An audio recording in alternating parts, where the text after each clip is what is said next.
balobi Maman Marthe nde.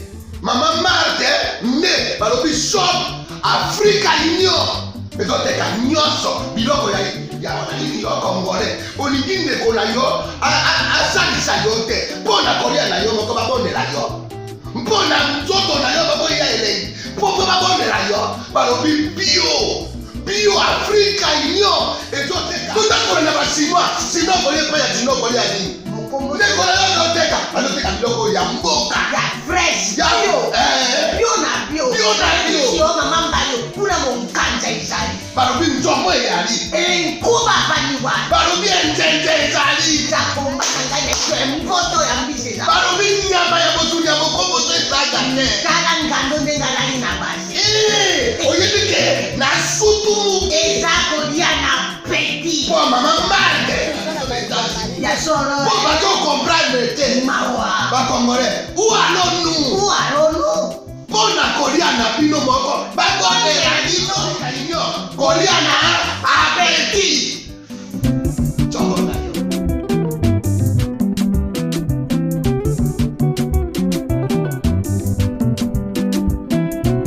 Mesdames et messieurs, merci de suivre Face à Face, un nouveau numéro aujourd'hui. Je reçois un cadre de l'UDPS. Il parle aujourd'hui na casquette ou na UDPS combattant, il y a UDPS militant, il y a UDPS cadre, il y a UDPS. Un soutien formidable pour le président de la République. C'est une grosse et grande gueule que vous avez tous connue, réputé comme enfant terrible, un enfant immaîtrisable, un impertinent. Tout ça, on va en parler aujourd'hui pour voir ces mystères. D'abord, qui il est cet homme pour en parler. C'est vrai que ça va étonner beaucoup de personnes, oui. Aujourd'hui, vous allez certainement suivre une autre manière de voir les choses de cet homme que je reçois aujourd'hui. Il s'appelle Fils Mukoko Mudipanu. D'abord, que les gens ne connaissent pas, que c'est Mudipanu son véritable nom et Mukoko, c'est le nom de son père de baptême.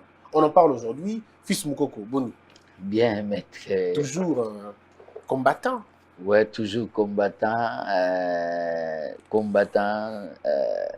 Pour les peuples, rien que pour les peuples. C'est un plaisir de te recevoir dans cette émission pour la première fois. Mais je crois que vous avez la dernière fois. Oui, la dernière fois, oui. Donc je salue d'abord Congo Biz. Ils ont parmi les chaînes où ils soutiennent le temps fort de combat. Pour perdre la caméra devant le gaz lacrymogène, il y a le pouvoir bandit à Kabila. Les journalistes sous choc. Là, je vois Astrid Kamalou ou Azalaï na maison na yo. Donc, tout cela, donc, est ingraté par rapport à Nambo. Merci de nous faire l'honneur de recevoir et de répondre à ma question. Mais d'abord, commençons par cerner votre personnalité. Malobi, osa enfant terrible, osa impertinent, osa grande gueule, eh bien, on respectera Moutouté, osa indiscipliné, na partie, on respectera Kaka Etienne Tshisekedi Emoko, na Félix Tshisekedi, le reste, on respectera Moutou Ata Moukete. C'est vrai ou faux? Waneza peut-être des batouba comprenant, mais je suis l'enfant terrible parmi les jeunes turcs de l'UDPS, au Tshisekedi le père, que son âme repose en paix. Na époque, na entrée à Kabila, na kota UDPS na âge à 15 ans. Maintenant, je dois le dire, j'ai 45 ans d'âge. 45 ans, mais tu ne fais pas 45 ans. Donc j'ai 45 ans d'âge. Donc, j'ai 30 ans l'UDPS.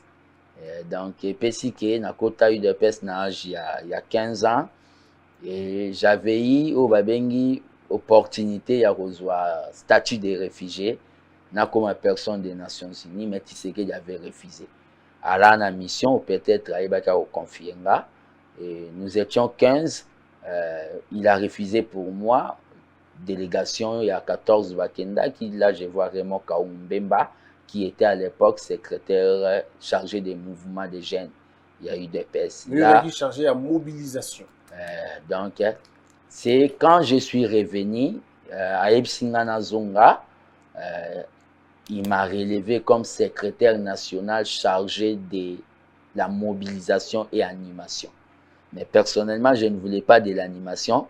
Je n'ai pas changé. Je a changé à la mobilisation et déploiement des troupes. Et ça qui poste mon facilité, C'est-à-dire, vous mobilisez, vous devez être là, parce qu'un mobilisateur, c'est comme un chef des opérations. Au qui m'a jamais na manifestation. C'est là où j'ai eu un choc, Netimino Elongwa, na cross à Munduki, Loboko, Chilelu Alanali Bende. J'ai eu un peu beaucoup de chocs. Donc, Tshisekedi m'a relevé dans le cabinet à Kabund 1 comme secrétaire national chargé de la mobilisation. Dans Tamari travail à Makassi. À cette époque, on avait 20 parlements debout. Dans 20 parlements debout, il fallait circuler au Salakao Babengi réarmement moral à tout moment. Donc, des fois, on rentrait à la maison, voix cassée, il fallait passer dans Babengi un message à président. On a maintenu la cap, Tito Memi président, Fatina Bukonzi. Mais avant à part Kobe Tayo, ça l'a fait exil, on dirait. Ouais, j'étais en exil en République démocratique, en République du Congo. T'es on dirait. Vous avez vendu le pain là-bas. J'ai vendu du pain pour se camoufler dans Babengi, poursuite, il y a un régime, il y a musée. Quand musée est venu, à l'Ingaka Bomamara Mounion sur l'État de démocratie, il est entré le 17 mai. Le 22 mai, nous avons tenu meeting moko na siège, il y a eu des pèses sur la Pembeni, il y a eu des pèses Kibasa. Au Télémélaki, à l'époque, il y avait général Raus et général Mounene, dans la police. Ils nous ont interpellés et à partir de Yawana, na obetele le homo na Kimara Kasho. Ok, comment ça s'est passé? Kokima na Kimi Kasho, na Yesiko na 10e na Koti. Nous pas les Sphinx. Abimi Boye, Mbamo Sphinx à Lobinanga. Pourquoi toi tu as fui là-bas? Un combattant ne fuit jamais la prison. Zonga na Kasho. Mais père, Azando Kito ni Nyango. Même na Longwe depuis Gombe, place Batia Ingana Zonga Suna Kasho. Non, na Aner. Na Aner. Nabi, mais Abi, rentre là-bas, tes amis sont là-bas. C'est Messier de Kabila va vous libérer lui-même. Sors de ma parcelle. Kobimana pas. Nako batame pas. Et pas grande sœur na Kauka. Heureusement après question. Na mona qui père mystique, leçon na comprena kangote. Et les na batami pas et au sala. Tobimi susu ba poursuite l'équipe à to kokata Brazzaville. C'est là où maintenant tous allez ba demandeur pas encore pris en charge par Nations Unies. Na koma siko côté kamapa na mutu pembere na idée na lié saraba combattant na idéologie il y a solidarisme Tshisekedi d'ailleurs pour vraiment Kaungu ne pouvait pas na rana côté quand même mapa. Donc j'étais obligé à côté kamapa na avenue de la paix komata vers CHI kokende kopé ça bango moi mapa poto kangati jusqu'à ce que tozwara mais bango bakendara na Norvège na kotikala et Tshisekedi m'a rappelé ici pour me nommer secrétaire national chargé de la mobilisation. Alors, quand il te nomme secrétaire chargé de la mobilisation, mais on ne te donne pas les moyens pour faire la politique. Voilà. Comment tu fais pour déployer les troupes dans la province? Comment? Le problème qu'il y a, c'est quoi? Au début, l'air anomaki, beaucoup de gens ont osé la notification. Je suis l'unique qui n'a pas attendu la notification. C'est-à-dire, na banda mbamo musala. C'est pour cela que je suis parmi Batouya Kabund 1 au Baye Bana. C'est-à-dire, na banda ki mbamo musala, mais ba moyen ya fonctionnement na ngai pour moyen ya fonctionnement na nga wana koni yangote et uta mingi na diaspora. Même un jour batindela ngambongwe pana yo, c'est-à-dire ce sont des gens ya diaspora nde banda ko soutenir nga pona ba déplacement. Même lelo, même kolata quoi, même des nazabo c'est la diaspora. L'ingratitude dépend de la place T. Donc moyen et à la mingi. Côté Libanda. Libanda c'est. Mais tant que Félix Tshisekedi a eu pouvoir, c'est Fils Moukoko qui était le plus connu finalement. Partout dans toutes les émissions Esayo, au Ebaraki, au Mataki même il faut le dire. Mais puis pouf à un moment donné, on sent que la rivalité Koti. fils Moukoko diabolisé, ce n'est pas un bon enfant, Adam stabilité, c'est pas quelqu'un de bien. Et finalement, on ne te sent plus. Bah, tout ça, on dit qu'on émerger, dans le groupe, dans l'UDPS, tout ça, pasteur Guili, il y en a quand même beaucoup. Hein, ouais, d'abord, il faut dire, c'est ça le leadership. Qu'il soit maudit un leader qui ne veut pas mon appel, leader de relais. Naza fier na bango, eza batu batala kingai, bazunga comme exemple, le bazo exceller. Le problème qu'il y a, c'est quoi? Pour la prise à pouvoir, il y a Fati, je dois le dire. J'ai contribué beaucoup, pas la théorie. Je me suis transformé en journaliste à travers l'émission Candidat Favori. Toi, là, une émission, mon message, n'a pas kobandoleka. J'ai, na salagi, au babengi, journalisme improvisé, candidat favori.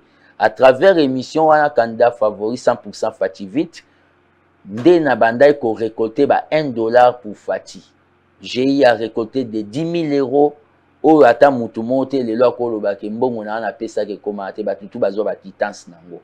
C'est-à-dire to lança ki na opération tout tikala ko sala canal ya okotsa mbongo te. À part ça, j'ai ressenti que ba musicien o bazape parmi ba passer un message balinga ko yima na bango banzembo campagne ya Fati. Mon frère maître Bosembe, je me suis improvisé musicien. Oh, Mbappé.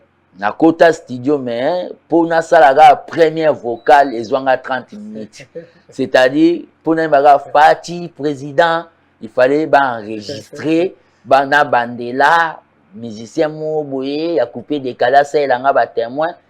Et là je remercie combattant mo aux États-Unis Junior Kasongo yenda financer nga pour na sala clip, les clip et bêta jour Fati Abima. Donc, j'ai eu à contribuer pour les lotokoma et à part ça aussi, retrait à signature. Les gens ne doivent pas oublier ça. Je me suis réveillé à 5 h du matin quand j'ai entendu que Makamuna Genève et Alagi Netikaka Fayoulou. Je suis allé dans le Parlement debout, 5 h du matin, les images, les allées, TVA Radio T. On a remarqué que Fati a retiré signature nae, sinon to longolé na parti na biso. Les messieurs Fayoulou a pris à combat na biso te pe ba sacrifice to sala. Et le président a retiré signature. Alors, le président a retiré pour na yo, le président a retiré pour na Kaboum, tu as retiré pour na comme belé hein, les gens c'est belé ou lobak, la même chose. Ceux qui président a retiré, ils ont pour lobaka, tout ça David Moukeba, Kaboul, président a retiré la signature pour Yoka Nani exactement. Bon, le problème qu'il y a, le président a retiré la signature, n'a qu'à privatiser en côté. Il a retiré ça pour la base. Okay. Mais, tu vas réveiller qui base, Bali. Moutou azala na contrôle ya base. Moutou a fait ça ordre, que beau quitte sa fiche n'en son a permanence jusqu'à nouvel ordre. Et Zangaï. Oui, j'ai ordonné qu'il s'affiche jusqu'à ce qu'il a retiré signature. Et nakotanga bakomba batumisute moko ya pembeni ya président alobi ki l'air toyoki déclaration ana nakota na chambre na lakisi na bita makambo ezoleka na kini. Donc le problème qu'il y a ngana dédié ngo na ba combattant mais bato ba olinga ba komisa mais ba image ezali. Oh, bah, tu vas mona qui. Mais est-ce qu'on a une mesure, il y a gravité, là, quoi? C'est-à-dire, subalterne, il y a parti, il y a président, un parti, que ce soit le entre Binouna et le président suit la base ou la base suit le leadership du président? Le problème qu'il y a, c'est quoi? Oloba et le roman, vous voyez que fils, Mko, Abanga, Abakonza, parti, t'es vérité à Bokabouanité. Na eu des pèses, le lot, comme on a perdre, Ndenge Tshisekedi à saler la caille des pèses. C'est-à-dire les fondamentaux de l'UDPS. L'UDPS ne fonctionnera pas comme les autres partis politiques où le leader a lobby Alléluia, base amen. Biso eza remarqué Alléluia, mais Alléluia, tout le monde veut mes annoncionter. Il y a les débats. L'UDPS, tout ça, on bengi pyramide renversée, c'est-à-dire la base est au-dessus des cadres. O batimisu ba komo linga babo ya ngolelo ya ondenga na hôtel na bango. Donc tout élément là, décision wana à Genève, parce que la base, nde apesa directive na mambo ya parti. Ok. Yebisa biso fils Mokoko. Est-ce qu'il y a eu de peste pour genre à Kabila? Est-ce que Bano fonctionne le à Kabila à l'époque? Parce que le président Tshisekedi Félix, il paraîtrait, selon Batou, à notre temps, en tout cas déjà un cher, Etienne Tshisekedi a nous voyagé dans l'avion, un cher paix, avec un avion médicalisé, dans le but que Banor, mon pasteur Mogalou, Minimi, dans la 7e rue, lui en tant que cadre, il y a eu de peste dans le moment. Est-ce que comme ça, par rapport à nous, vous allez perdre, par rapport à nous, famille Tshisekedi qui ont la Kabila. Bon, le problème qu'il y a la famille Tshisekedi, c'est une famille que je respecte beaucoup. Pour bazoa ba torture rebelle, ba o ba bengi ba relégation, ba kangi papa amno a kekoto bokei, il faut s'adapter, c'est une famille que je respecte. Tshisekedi na fonctionnement na ye ndengenga na yebi atika kozwa jamais mbongo ya o ba bengi ya pouvoir ni ya Mobutu ni ya nini. À l'IDPS ont fonctionné comment? Au Babengi, il y a eu au Babenga ba membres d'honneur. Il y a des gens au Bami Pesaki, c'est-à-dire bisoto pesa moulangia coca, bango ba pesa $100 pour le fonctionnement parti. Et à part ça, la diaspora congolaise, il y a eu des pèses que j'ai sali. Babanda ko sala tout que Tshisekedi da zangata et loko monté ou ko bebisa morale politique na. Donc Tshisekedi c'est quelqu'un maître Bosembe na oyebisa. Un jour na kenda na vandika boatuni na meti me regarde comme ça pourquoi na tuni est-ce que yo zala na kisité. Tshisekedi da yebisinga ça c'est quelle question. Na binangi na yeba kaka po na omuna so Mobutu asangisi banganga ya Corée du Nord, ya Colombie, ya Chine, na ya basakata. C'est kako boma yo. Tshisekedi alobi même so asangisi banganga nyonso ya monde, akobomanga te po na cause juste. C'est ça Tshisekedi. Donc alagi maître pe yenda longola ko banga oyo omona ke peut-être na banga liwa te alongola pour jour sous na ya boé mais la marche en question on a mobilisé les gens, on va nous tuer. Alors vous allez marcher. Est-ce que Dieu avait dit que vous allez mourir le jour de cette marche? Comme Dieu n'avait pas dit ça, même si on tire des obus, vous n'allez pas mourir. Voilà Etienne. Wana Etienne. À partir de wana na longola apesanga vaccin ya longola ko banga. À partir de quel moment Etienne Tshisekedi comment il est faible? Est-ce qu'il y a un moment donné comment il est faible na pensée? Bon, Tshisekedi atikala kokoma faible était mais à un certain moment batu ba abandona kaye. Ndenginga batu ba abandona nga na o babengi non nanga farouche na coalition quoi. Mais Tshisekedi alaika na terme moko boye abanda ko nga na lata montre te. Eza même montre spirituelle. Abanda ko loba nanga makambu nso alobi ke dans un combat politique, il ne faut jamais porter la montre. Kota la paix calendrier.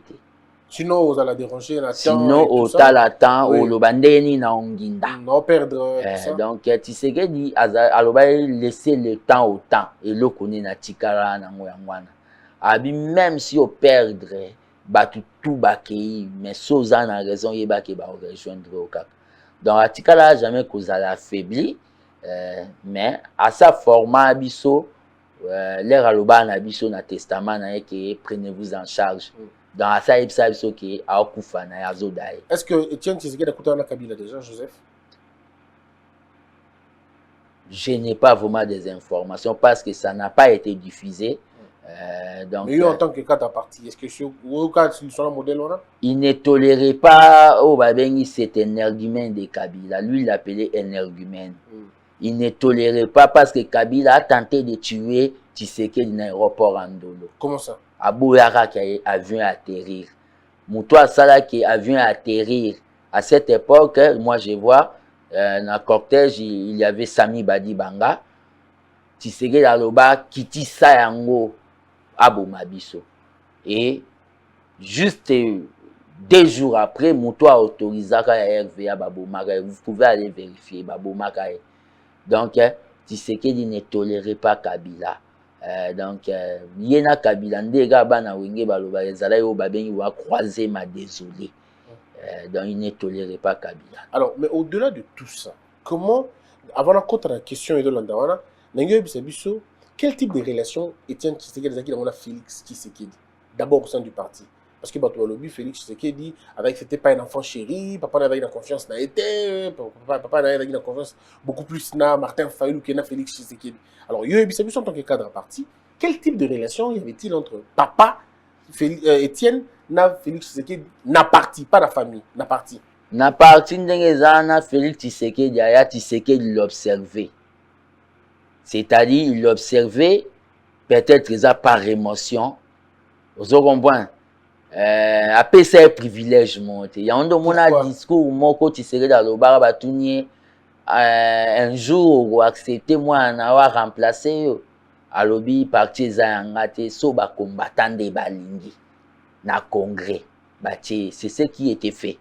Donc Félix Tshisekedi était c'est d'abord un homme très humble, un homme très humble. Au moment il y a bakenda ba négociation à Senko. Na banda roboya magambule l'autre un maître. J'étais l'unique connaisseur bango qui négociation à robot de l'autre côté. Penatikala konyata pas même un jour même comme observateur na Senko kuna makambwa chol. Mais l'air bakenda parce que nous avons voté à la présence du parti au babengi confrontation à la place il y a au babengi négociation. Bagarre na Kabila tout sila anaï. Et nous avons voté ça à 98%. Mais Fatih la outi pota abino ba don les autres sengato qui négocier. Nga bi ba don ndela ba lobby lisusu. D'accord bo kende total aso ebotambo. Qui prophète politique nange banda depuis wan. Là na lobby ba kende total aso ebotambo ma ba keye simba te to kota na réunion. Là ti ba la tubi biso mbeli. Naza muta oloba non, il faut pesa biso d'explication pour yo ndo yagi na affaire oya ba négociation. Fatih s'est excusé. Nakati a eu des personnes azala une étiquette à moi na Tshisekedi. Ok. Donc atikala jamais cause dans le trafic on a que non. Jamais goye la biso yango. Donc ndenga zana pa eba ke parti za ya famille na bango te za ya biso. Donc eza ya biso parti na biso. Est-ce qu'il y a un privilège? Genre soka ya couture le président Étienne yo bimi au ticket les places et comme bilo rabon ezala. Jamais d'abord ndenga zana d'abord à cause salango. Jamais même des Fatia za vie na ngai. Et pas Tshisekedi so Fatia benga petia à répliquer les avec méchanceté. Ah bon? Il nous appelait des collègues lui-même Tshisekedi. Donc Fatin Dengazana c'est quelqu'un d'humble oh batuba yangondo mona c'est quelqu'un d'humble oh yaki na kata parti a émergé a bandi na obabengi na Leven na Belgique a commis représentant a mati secrétaire national. Donc à franchir penza ba étape. A mata escalier normal, secrétaire national adjoint chargé de l'extérieur, secrétaire national chargé de l'extérieur, secrétaire général adjoint chargé de la diplomatie, Tito Koti congrès Toti est président. Pourquoi Moubaké Moubaké puis un autre directeur de cabinet il y a Étienne Tshisekedi. Professeur Dindo. Oui, Dindo, Moleka. Pourquoi bango quelques-uns dans Balongwa? Bon. Moleka na Moubaké. Est-ce que c'était pour éviter le leadership de Félix? Non, le problème qu'il y a, Belé na bangonde bazana Balongwa par jalousie. Moubaké Longwa par jalousie? Jalousie. Moleka par jalousie? Moleka assez compromettant, on comprend na discipline à partie, c'est-à-dire Moubaka Longwa ou babengi Moubake humainement parlant comme ça abanda olinga président Félix T. Oh oui. Pourquoi? Je me rappelle un jour tokutani na supermarché mon appelé c'est bonjour président le bine me sali pas va chez Chilombo. Vous comprenez? Kapamba. Alinga président Félix T. Abanda ko linga été omoni en et kanga mutu et fina mutu. Donc mais organiser une sorte de lingete pour quelle raison? Donc ya bandai ko linga Félix T eza par rapport ya bandai ko mona netike avantage à Félix eza ya ki mwana Tshisekedi. Or qu'avantage à Félix et alaï ki ko vanda na ba petit force du progrès ko lia na bango fumbwa kopé mana ba petit hier moso ke loko ezate ko beta na bango dame ako le kazo le kana jeep na 10e fils ndeni ko ozo comprendre humilité wana socialité humilité yango nde sala fati ozo comprendre asola na mutu tout donc avantage à Félix et ala wana ya ndo mona ke batu ba adopta qui rapidement pour bon ba moleka eza bato ole bazalaki na vie balai na baja cache bazalaki na baja cache Tshisekedi alobaka na nga nazongaka na le père po aza tout un livre Tshisekedi alobaka IDPS eza feti ya bato ya mabanzi c'est-à-dire oyoki nzala po ke na mariage ya Christian Bosembe oke pa quoi faire mon wakati o libanzi l'air oyeba o servir te suki komo bota siko ba pesa e principe ke so bakangi mutu asuki kuna ba opandre ye obima yo moko na malene donc bato tout basuki bota ba bima bon c'est ça. Alors Fachi devient président de la République fils Mukoko ozui lutte na commission yo ou attaquer Kabila terriblement pendant que Félix a l'objet qu'avait monté Kabila comme partenaire à Kabila. Comment expliquer Bissonno que Étienne Alingaki n'a pas mon aïe lobby un argument ou anaté. Mais comment moi na ya botami habillé à lobby tété il y a des partenaires na biso. Comment on fait pour partir de l'énergumène au partenaire? Bon, Fachi l'air loba qui en Fachi c'est un diplomate, moi je suis un politique. De manière au balobi, de manière politique. Kabila aza partenaire, politique nyonso baza partenaire.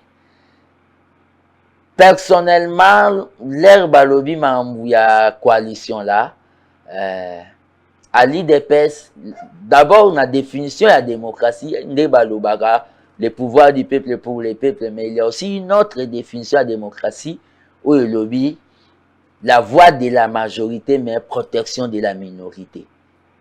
Moi, j'avais vu que bateau baza na éducation, il y a kingakati, il y a détournement, il y a tribalisme, batouana, nabiso batwa le peuple d'abord et kosimbate. Et ngana yako monake, je n'ai pas mâché les mots. Je suis allé même voir le président pour lui dire que vous risquez de faire un mandat si vous continuez dans ma coalition. Un contre tous. Christian Bosembe, ce n'était pas facile. C'est mère des troubles. Oh, on a si, je me rappelle. Hein. Dans le problème qu'il y a, on a parti. J'ai refusé cette la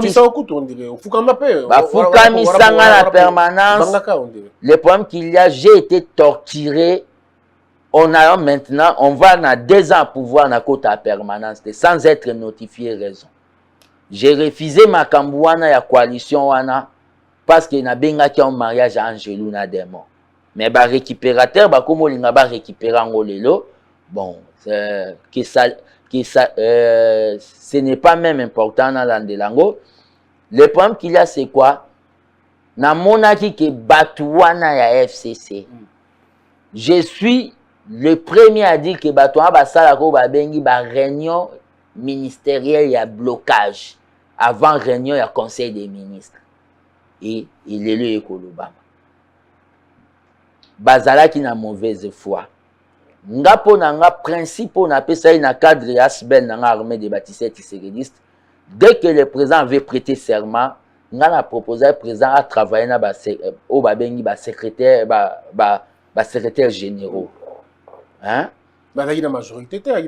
Il pouvait d'abord commencer à travailler na ba secrétaire généraux. Denge Tshisekedi le père asala au lieu ki ba kene na ba bengi accord oyo le biso 2 ans ba signer accord secret ou d'accord ka tout le monde accord wani alaika accord pour faire créer une majorité et accord à coalition mais accord o bato Kabila ba olo ba mettre yo za la cour so baza nango ba ke funda na cour constitutionnelle so baza nango ata ya noir et blanc mais ngape na yebisa bango bon s'il y a accord to violer yango, c'est-à-dire to violer yango. Non non. Attendez. C'est une manière ironique na répondre bango. S'il y a accord to violer yango, ndenge Moïse a violé ka ba corps na e na pharaon pour libérer ban Israël. to violer yango. On comprend que c'est ironique, mais la ironie on a pour violer qui peut ouais Kamere.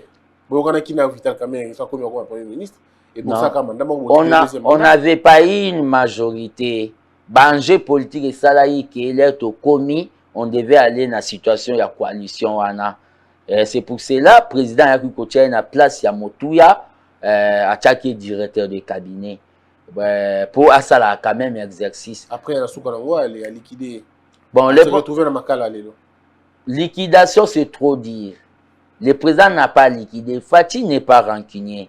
Si Fati a toléré quand même Kabila alia Dongo pendant quelques jours na Congo, Kabila, je ne crois pas que Fati peut faire ça à l'un de ses frères du combat.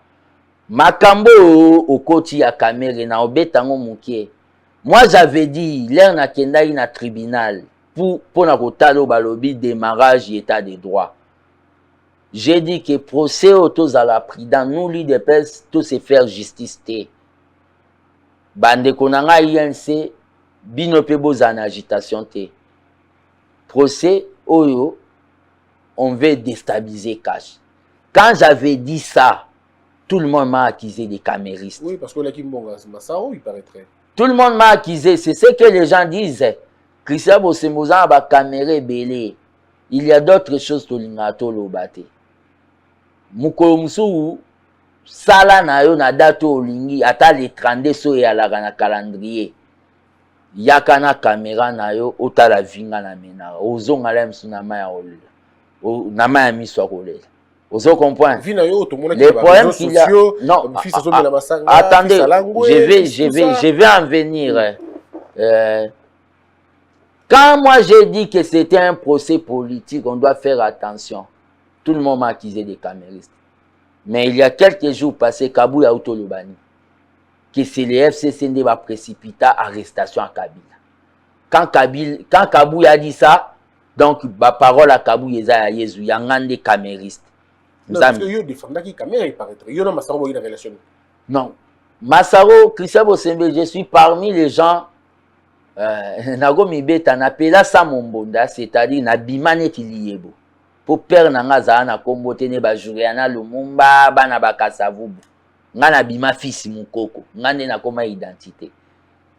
So na bando tambola même na nzela, nga basenga nga ba photo même na wenzi. Même na bakilt. Un jour, j'avais vu Massaro, ah, vraiment, gardien du temple, ndenge zawana banini, tokanga photo. Tokangi na photo, il s'est fait que, na permis, na moni na réseaux sociaux, bazi photo na ngana voice mo ya Massaro, to solane, kezale kingi na ba Congolais. Mais quand j'ai entendu voix, ça est traumatisé, mais avant d'aller que ce sont que des leaders qu'on imite. Donc, audio on est rayoté. Ezalangate. Fils Mukoko.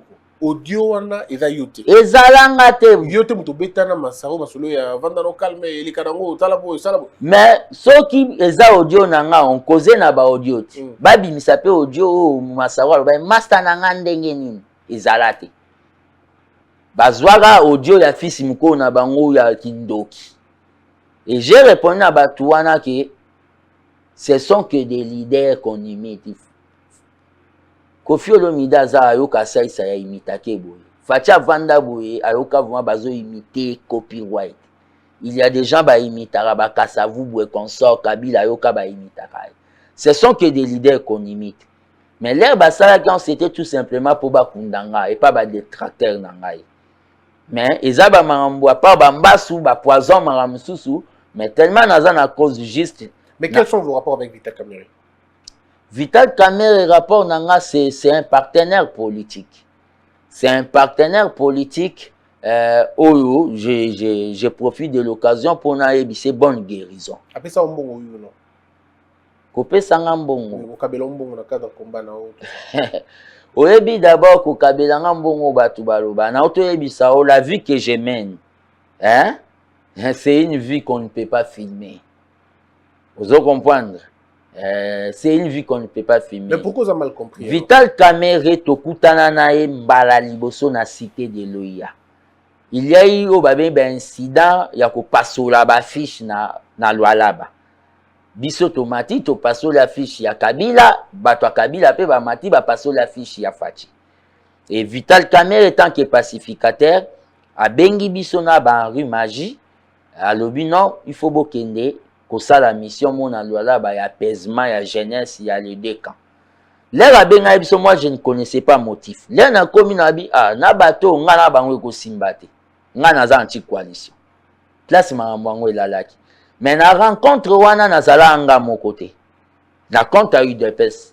Moi j'étais là comme jeune turc qui a eu des pèses. Il y avait Ted au hasard mon konzina Ligue des jeunes, il y avait Mokato ya Force du Progrès, il y avait Jekobe ya Force du Progrès, il y avait Sylvain Lumbu au hasard mon konzina Ligue des jeunes.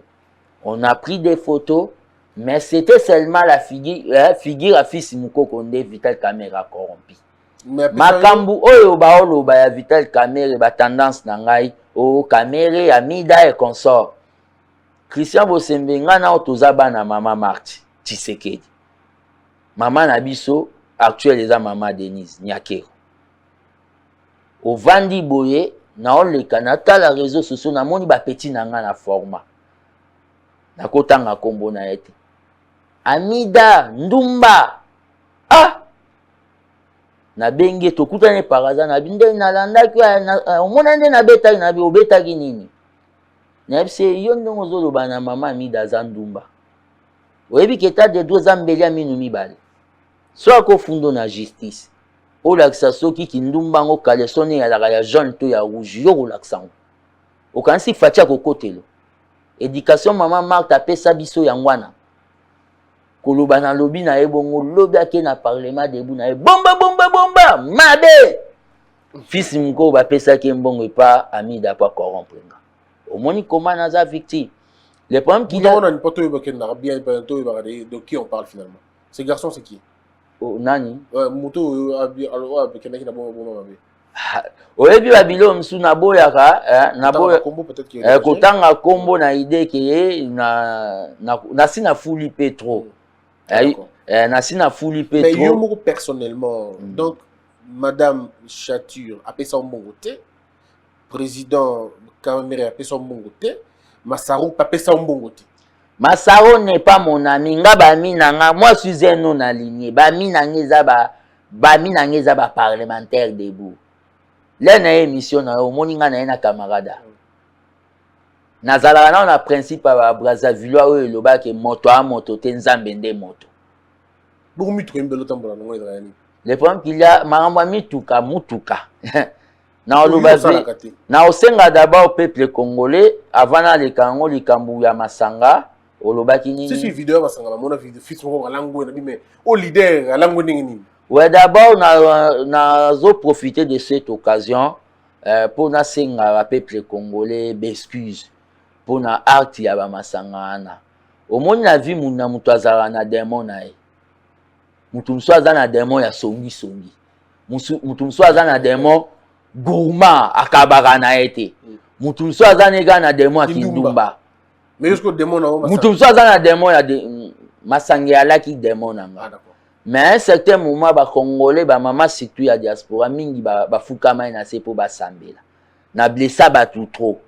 Vous comprenez? C'est là où je suis venu comprendre que naza na vie privée. C'est-à-dire na ko ke déplace mo na ki musique héritier watanabi na non. Naza na vie privée. Oyebi mko batu ba mona vidéo na masanga. Mon frère nazwa ba belle conférence mo ti ya ba Congolais Djibouti. Na ya ba Île Maurice na tiki na ya poto batu ba ofinga ngai na degré mo boye pe makambo masanga na yo na sali suki teti na continuer nango mais soki na Amerika ata mulangi mo masanga na leki liboso ya caméra au mona mutu ataza na Australie a oyebisanga allo yo na moni émission no sala ko melaki je suis venu na bika na sa ke demande les peuples na tika na masanga mais dans le loyo militaire. Dans ndenge zabo nde zabo dans na mela sou masanga te po peuple alingi ne yango te. Na habité au peuple congolais zo réservé pour nanga. Question de baki ya o beti ya sukezani. Si ma question c'est belé par rapport d'abord il y a masanga et puis après vidéo c'est des excuses mutuka mibale oyo tambola. Ozozonga nango. Wana pe siko na oyebisa Bah, bato. on a mono déjà, vous savez qu'il y a mono déjà dans il y a 24 deux voitures, il y a 6 là mais fils mon ko qui vit bongi na ngwa alors. Bon, le problème est d'abord combat nanga na sala yango pona o babengi matériel te. Moi je suis un socialiste pur et dur hein. Naza vraiment socialiste nde bato musu baloba na IDPS toza ba social démocrate te ngana socialiste. Na ko kende pe na musika na bigi na communiste. Le problème qu'il y a c'est quoi? Na kosaka peuple. Oh. Au kosaka peuple. Na kosaka peuple excusez nga pona kosaka. Na koma ki objet ya ba critique. Et pas ba o ba bengi benemi na biso. A obunda ozwa nini, ozana nini. J'ai ya coopérer Léonde na bimisi yango. J'ai ya coopérer na mutu moko boye ateka ba voiture. Pe moral abatu ah tobundi président boye na sali biso lote. Na epse non dotenga na voiture na yo pour des raisons politiques. J'avais à présenter voiture wana na matinée politique. Combattant bozala calme. La patience paye toujours. Le président m'a donné une voiture. Donc au kosa batou que président soit mis voiture pour calmer moral ya batou que président a s'occuper quand même na yo. C'est ce que je demande à la population. Bah excusez-moi. Au kokende ko vérifier na choix mobile soki ba dotanga voiture te. Vous comprenez? Ba dotanga voiture te naza ndenge naza na ye na moto naza na nga ndenge naza vérité yangwana na ça. Bon, j'aime beaucoup le président de la République. Hein? Na permetta kite ki batu ba ko finga à travers nga. Batu ba peza e combat na ngati. Lelo le rotu na nga mamula msu ya ba corruption na bisio so ye ko filmer vinga na mena ko kolela. Naza na ba réserve à koloba makami susu.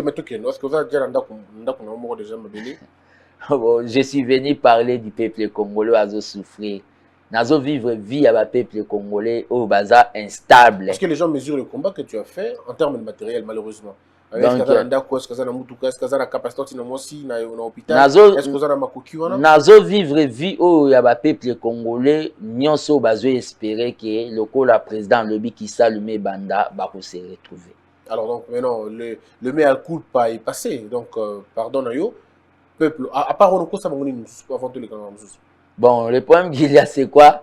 À part ça, je n'ai jamais menti au peuple congolais. Mutuka de Mukona, il fallait normalement na dire yo monanga nango, il fallait normalement récupérer ngo, à récupérer ngo, nazonge nanga esprit, babenga esprit des morts, esprit des morts, bah transport en commun. Ouais, oh yalagi n'a parlé du peuple. Ah, vidéo na mona ki ba betona. Bon te, oh ba betanga ya na cadre ya parti ben tolérance na ba retard à compréhension. Oh ya ba bandi ya FCC. Au babengi jeunesse kabiliste kuluna jikaka au bayaki na ba machette moko atchainga ballonnette azwaki yaye au babengi retour à l'expéditeur donc tozo promettre bango parce que wani allait premier round deuxième round des ya Tambwe Mwamba tokoyaka na non violence. Beaucoup de na babengi le vent de l'ouragan. Il y a Kaboul na Kabouya par rapport aux Andéni. Bon, par rapport à bango bazana kana bango ngape nazana kana. C'est-à-dire bango balingana bango ngate. Pourquoi? C'est-à-dire balingana ngate po na yebisa bango vérité. C'est-à-dire mariage oboye nango wana ekosimbate. C'est pas que je confite. Ensemble. Nga naza disposé bangonde bazana o babengi la sous rancune nanga. Combien de fois benga déjà Kabouya? J'ai l'appel à tout moment. Est-ce que vous avez une émission? On est en direct. Oui, peut-être qu'il est en réunion. Ce sont mes frères. Incompréhension au tout ça là qui to alaina bango. Optique nga na memaki bango ba monaki ki ba comprenaki nga na mte. Vaut mieux tard que jamais. Nga na boya ki coalition. Ngana boya qui va sacrifier au babengi parce que la coalition peut perdre par le Boma Palu. La coalition peut perdre cash ou FCC cash. Ça risquait à Obomaï des pestos comme année Bakono. PPR des MLC, des trucs, ça rappelle MLC à moment. Et fragilisa. Ils ont fait des débauchages Yabatou et pas Nani. Coalition Oyo Ngana Téléména Kelingake Bomaï des pestes. Même maintenant au Congo, il y a au Babengi une nouvelle coalition. Avant de commencer l'union sacrée, est-ce que yo na Kabuya besoin de contact aujourd'hui? Est-ce que vous solo là? Tout solo la raté. Obenga est déjà pas boy koyamba yo. To yo busala kinenge na. To solo la raté même son a bengi a yamba ngate. Yeso ka bengi yo oyamba e. Na oyamba e. Ce sont mes frères. D'abord en rapport na makambo yo ya présidence na assemblée. Je soutiens Jean-Marc Kaboun comme candidat président de l'Assemblée. Donc, vous soutenez Kaboun dans la présidence de l'Assemblée nationale? Je le soutiens comme candidat président de l'Assemblée. C'est qu'il y a un rencontre. Christian Bossemena, c'est le Romoko. Malgré la divergence, c'est ça l'UDPS. Même si il y a $1 million pour Naboma Kaboun. Nako benda la ran président bongo wa Congo mais na FC ndeni le okola nanda kute bato aba osala opération na ine. Ponga so na bomi mutu neti Kabundu to Kabuya to Fati. Yeba ke Tshisekedi aba bimilanga na butu nyonso. Tina okufa na omi kufela ka ngamoko. Toza batu mobo toza bana mutu mobo. Mais singa famille benda na ekata na ate. Mais yoza baloza muta paix, ulukara paix. Pourquoi tu ne vas pas voir Kabunda? Pourquoi tu ne vas pas voir Kabuya? Le problème qu'il y a, c'est quoi? À tout moment, on a comme un siège, j'ai été menacé.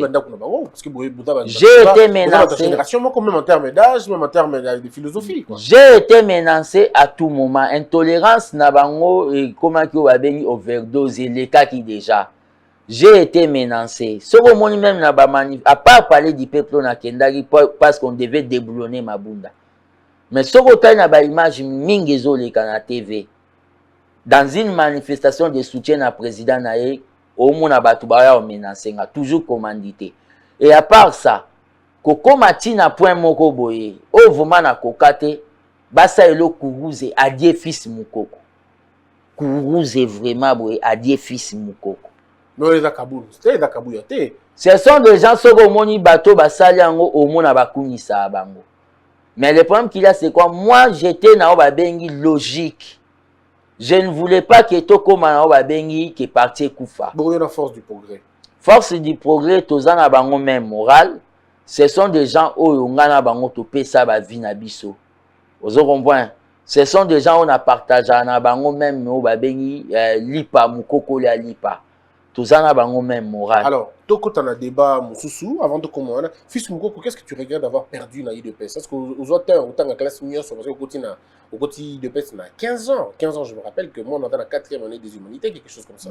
Alors, est-ce que vous autres autant la classe Mobimba, année scolaire, année académique Mobimba? Est-ce que vous autres ouais, nazwaka perturbation quand j'étais en droit, l'air na bukanaka. Ok. Mais tu sais que il a forcé il m'a forcé. Il m'a forcé vraiment qu'il n'a pas continuer et kokoma na oyo balobi exil encore kosala mutation na université à Maringwabi ba diplôme na bango ezala netika un mois koto mois rejeté et salarié que je compte continuer mes études na cadre mais je ferai toujours on a salaki. J'étais déjà au Bardobi en 3e année. Je vais parachever Makambo na Salaki. Mais personnellement, moi, j'ai beaucoup donné à l'UDPS. C'est l'UDPS qui me doit. C'est-à-dire, j'ai beaucoup donné à l'UDPS. Est-ce que tu as eu une vie de famille aussi? Parce que vous avez une vie de famille stable, avec une femme et des enfants. Dans le combat, je n'ai pas eu le temps de me marier. Je suis encore célibataire. Avec enfants ou sans enfants? Je n'ai pas d'enfant. Comment ça fait pour 45 ans, pas d'enfant? Je n'ai pas d'enfant. Je ne voulais pas que mon fils Atikala orphelin pendant le combat.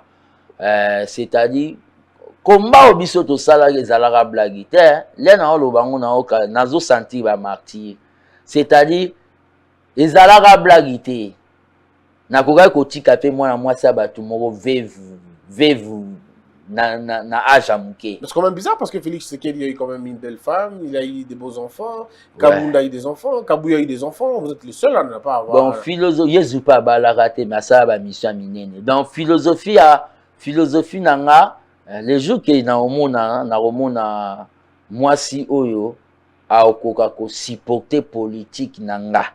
Moi si oyo. Bon, on a besoin de son poto, on a tata mutumoka intéressant, na combat on a besoin non mais c'est pas possible. Comment est-ce que bon, naza célibataire, oya omona ka ko intéresser nga, to bandango kati parrain pe fati. Na maman Denise. Okay. Très bien. Alors, parlons-en maintenant. Union sacrée, on s'oppose à Nini. Parce que la coalition s'oppose à qui? Si quoi Union sacrée, c'est l'épisode de trois prophéties politiques dans Union sacrée. Union sacrée, d'abord, il fait la union sacrée des serviteurs du peuple. Ndenge Fatia Loba na meeting iné à Sainte-Thérèse. Il fait la union sacrée des serviteurs du peuple. Et les alaté union sacrée, oh, yakoya ko bakisana, oh, déjà to zalaka nango. C'est-à-dire que comme à de plus en plus riches, le peuple a continué à de plus en plus pauvre. C'est ça les prophètes politiques qui parlent. Union sacrée pèse à blanchissement. C'est-à-dire, le côté n'a union sacrée, ce qu'on détourne, le quoi n'a côté na union sacrée qui est babo san union son. Non, Fatih n'est pas la justice. Je salue Jean-Pierre Mbemba Gombo, Baïmoto. Je salue Moïse Katumbi, les boss. Je salue honorable Obabengi Bahati, la sagesse. Je salue honorable Pius Mabul pour le courage politique. C'est un don dédié Kennedy à Lobango. Le courage politique, c'est un don dédié.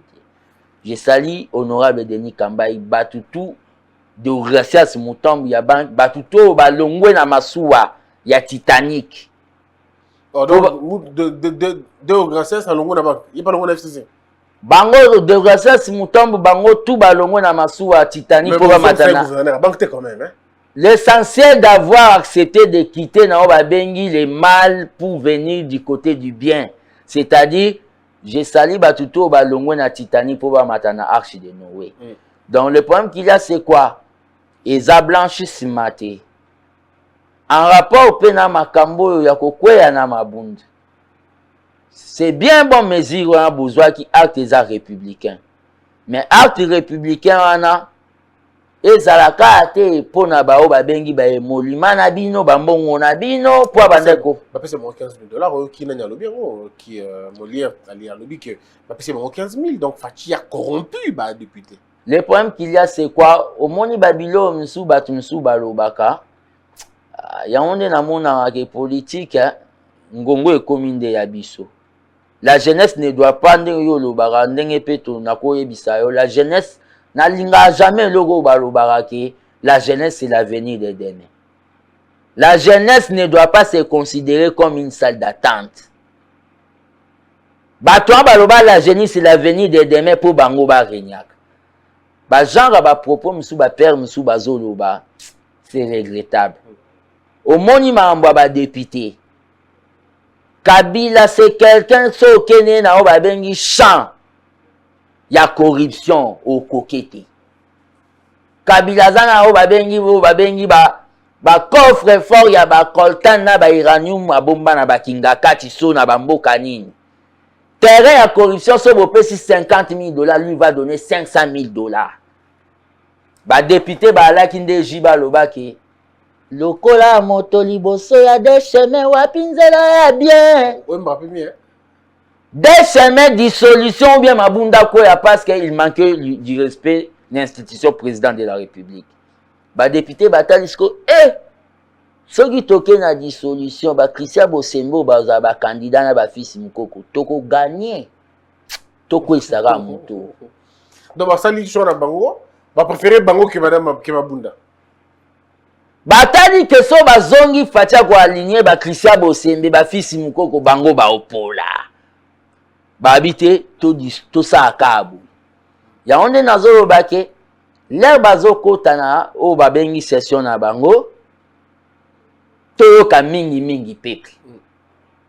Mais so toyoki mingi bango. C'est le premier ministre que vous avez.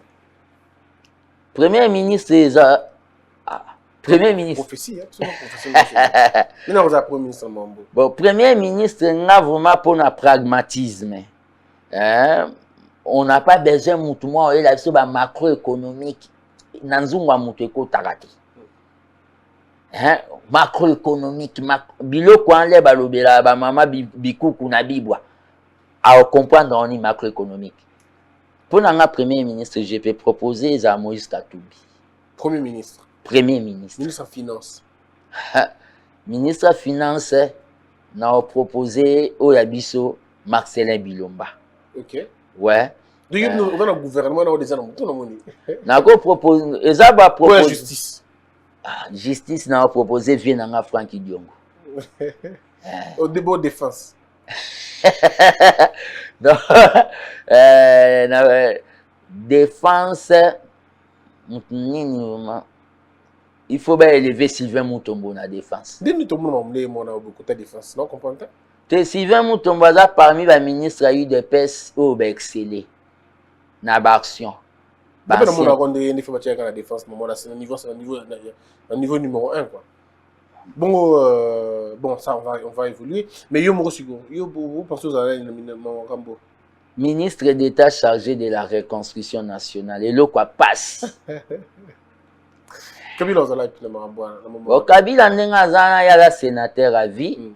À Ozala prisonnier à vie. Donc, hier, après sénateur à vie, Aza prisonnier à vie. Puis, je dois vous informer, Kabila déjà a sali au Babengaka exil intelligent. Comment ça exil dans le pays? Ça va s'exiler dans le pays. Mobutu fois qu'il est Maroc, à l'écana, nous wapi, Guadochi. Et beau Kadhafi, à Kenana, on a silki. Et Kabila n'a pas que Kolwezi. Olive a Kosima ke Goma, Kitibu et Nabana. C'est-à-dire, balaka apete solingo ke po basodo yo tchaga baboma batu bako risquer babeto masasi. Mais donc ceux qui l'ont dit au discours Olive Lembalo. Olive Lembabi que Kabila doit soutenir les soldats, à soutenir les Congolais, bas ensemble là bango bas ensemble. Yo ko baboité. Ouaneza communication. Kabila déjà au babengi parce que ndenge azaneza ba pembenya ba porte ba Tanzanie, ba côté wana. Aza déjà exil intelligent. Ala kabango po ba ala kabango po bon tikengati tikala kabango. Le problème qu'il y a Mobutu atika kawelete na ba bien nyonso ezala guna. Il faut savoir lire les syndicats. Donc ce que nous avons Kabila donc ko ici pas ni faire bino boy. L'Assemblée nationale de ko ici boni ki pa ko yimba moko. Non Kabila ndenga zawana ngana la kaka que nous allons marcher na Kingakati. Au moins d'abord makambo de to ko Assemblée nationale. Je tiens à dire à tous les Congolais, tant que mobilisateur au Tshisekedi les pères yé moko benissa. On va destituer qui après? Destituer ngai muta Yesu le atika ba porte oya olongola porte banini Yesu ati. Biso Fati kolongola casquette na président nanga tozandenge moko na bakabuntu andengo avec 3 missions. Faire l'unité du parti, conquérir le pouvoir et le conserver. Très bien. Le premier ali na bandel koloba likambo moko boye. Nous avons gagné la Nous avons gagné la bataille et non la guerre. Donc pas de triomphalisme les militaires. Nous avons gagné la bataille et non la guerre. On doit déboulonner Kabila jusqu'au bout. Mais Nabatu na yewana donc il faut tout déboulonner bango parce que Christian Bosembe webi seri na bela kambaswa. Banda ko traiter na banlieue ya commune mon so na tangi ba omona on sous discrimination. Na mona oma mutu aba age na biso depuis bota matia kokisa age nano atala TV na ndaku na bango te. Courir à la raté. Moi na moi sotali vaneti ba Vanessa boye aotambo makolungu na Kisasa wa. Batu ba melama ya mabulu. Awa na kinawa. Conséquence à ba régime dictatorial oyo. Atala la TV, au moni batu to mona sozo le kana ville batema na ba boutique ba libanais batala ba TV bo. Azo profita ta la poso azongi côté na bango otala TV.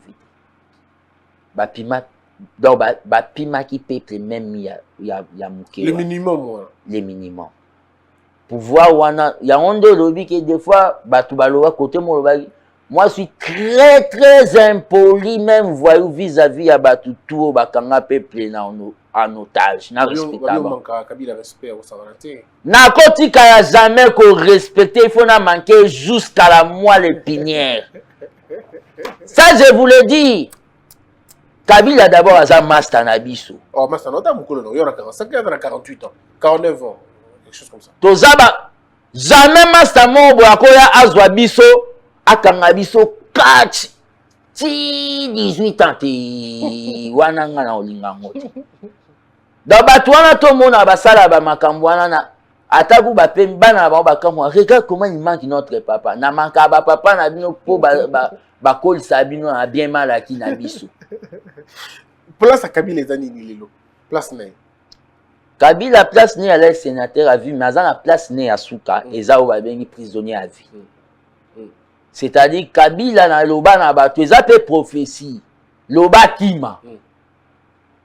Mais so Kabila kimite akozwaka jamais occasion ya okendo ba bengi CPI pokuna okelia ba boudin na ba salade akota makala place edi kapendaza yuzu mona pena Kabila na makala fils mukoko Kabila Joseph na makala soki facha okoko sala ngote na 2 ans na mukonga na okoma président so Kabila za nga na okotse makala mais sans preuve sans rien donc bah Kabila oyebi vous savez que moi je suis l'ami de Rossi.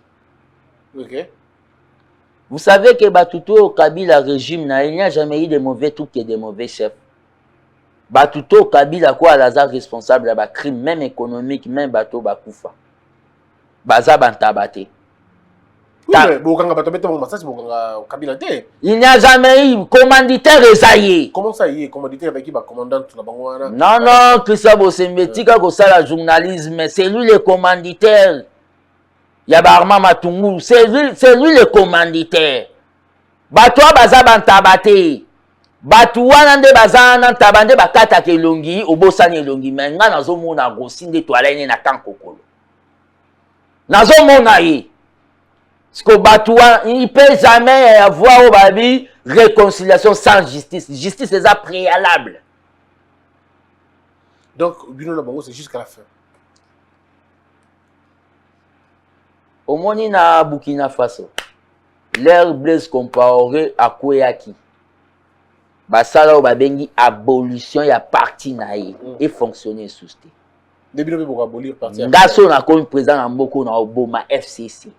Eza ou babengi force du mal et ko fonctionner té même baye ba ko funda na Nations Unies et ko fonctionner té c'est un parti terroriste. Alors aujourd'hui Katumbi, pardon Félix, non je veux dire Fayulu et Mozito, Bazuik Fachi pour cible. Bazuik qui est Aza perturbateur. Tu as BBC par besoin de payer. Qu'est-ce que tu réponds là-bas? Oui, Batouana mi balé wana Madidi na université populaire. Batouana so landi bango koya ko bela liboma. Comment ça? Bango nde baza minito, moni coalition diabolique. FCC ECD. La nouvelle est là. Coalition diabolique à Sikawan. Tala. Na opé sur exemple mon. Tous en équipe ya chaîne na Congo bis. Yo Chebi. Mais biango eza ya forfait. Ba journaliste non na ba caméraman non il faut ba ki ba salibi traité bo semba Chebi wana. Bon dimanche, tu as forfait. Mais on était payé, non, n'a pas si un exemple. Le problème qu'il y a, c'est quoi? Mobutu Aloba et le Komo entre un ami et un frère, le choix est clair. Il faut démontrer un na degré moboye ti et comme baby c'est longi. Oh, donc biso sommes tabou à ça contre Fachi, à ça na haine. Te eza haine moboye. Biso betolobi bon le kolobo na yo hein. Vanda ça en opposition parce que le président avait dit qu'Azan a besoin d'un contradicteur.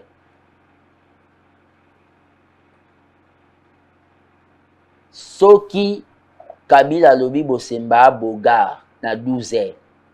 na 12h01 Fayulu pa lobi ke bosemba boga. C'est que zola qui sa alliance ya Fayulu na Kabila. Donc combien ensemble? Baza ensemble. Ya onde tolobi bakota na opposition. Bakendaki Nations Unies bango mbale.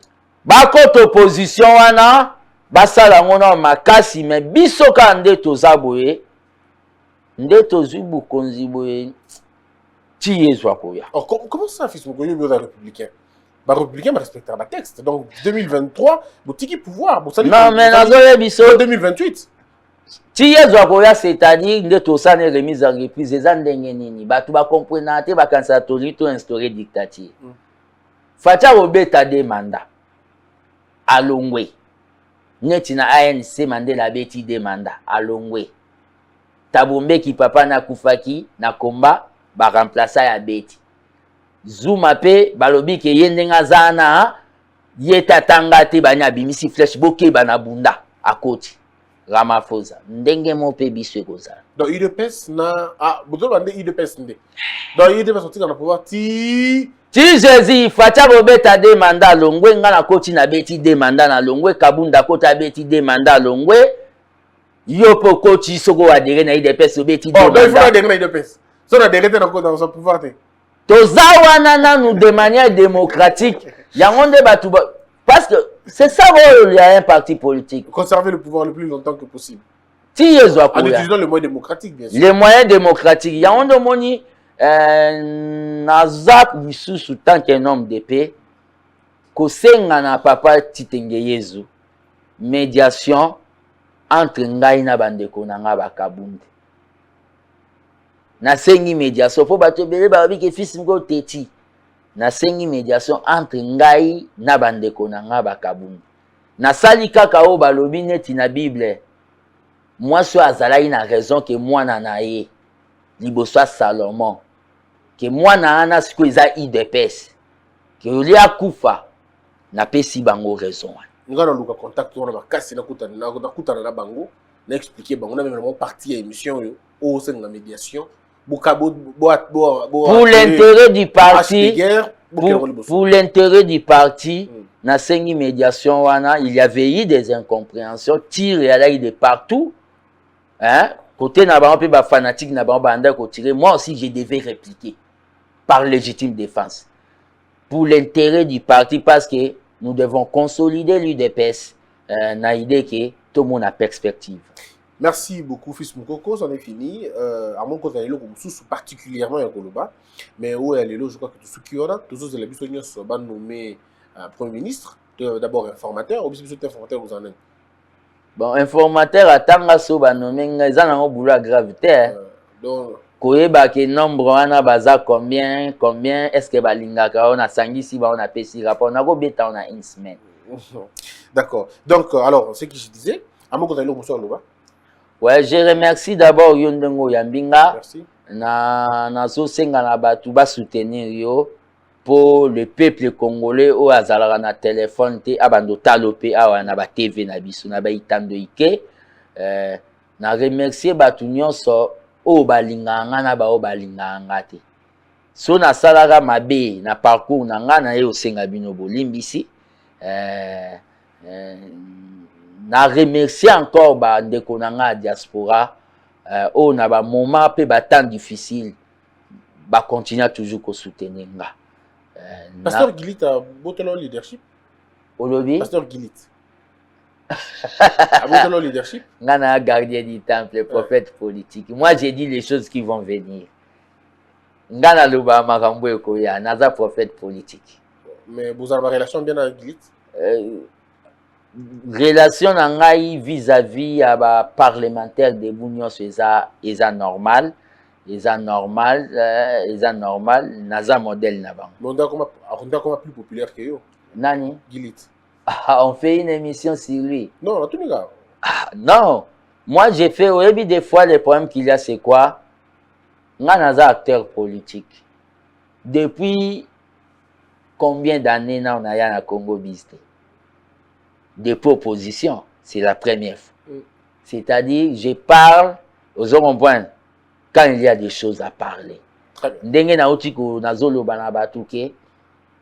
À part kolongola tambo mwamba. On doit aussi revisiter constitution.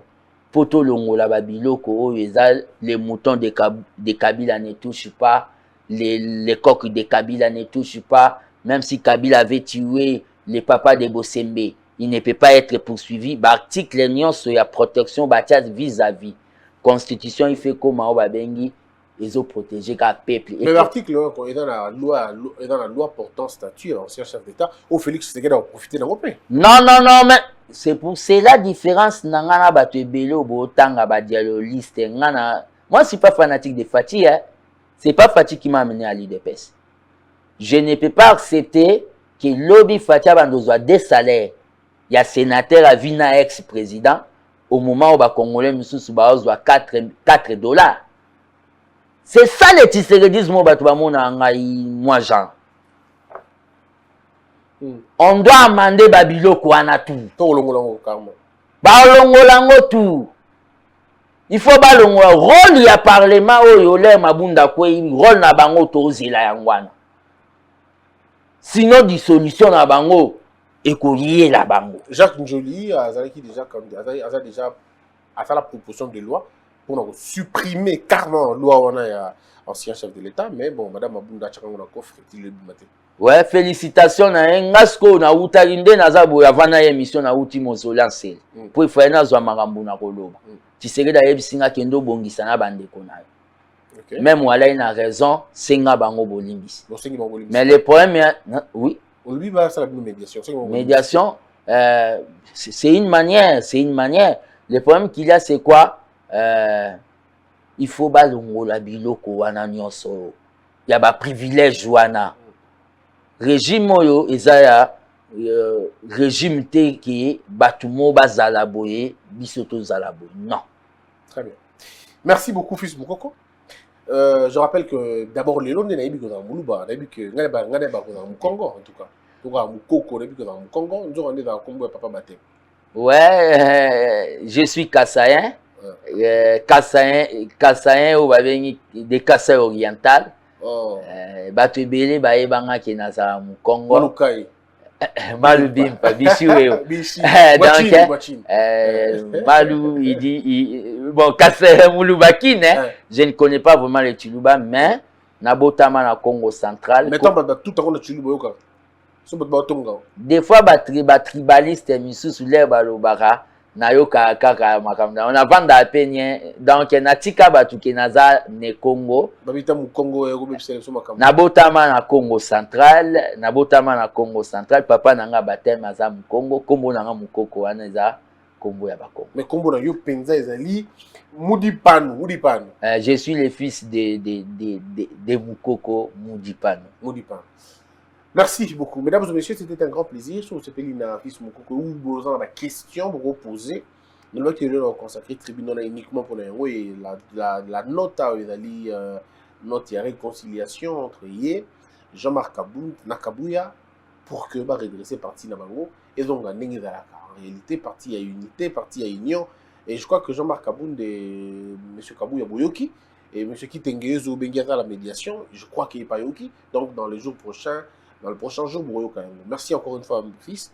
Que la peur quitte ton esprit et que Dieu bénisse les RDC.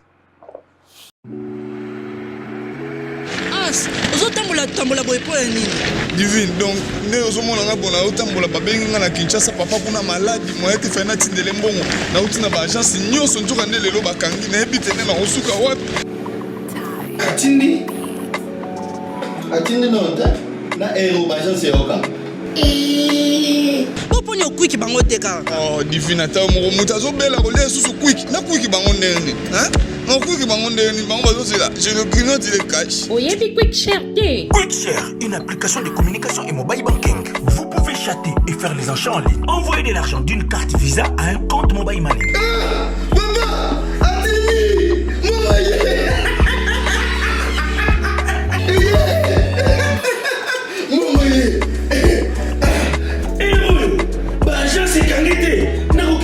Atindi, oh papa, Atindi na Quick Share. Mbongo ye na chombo na mobile money na ngai. Quick Share. Quick papa.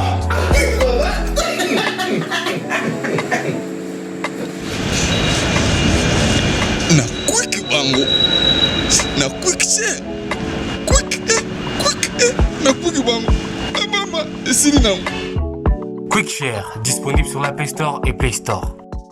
Debout Congolais, unis par le sang, unis dans l'effort pour l'indépendance.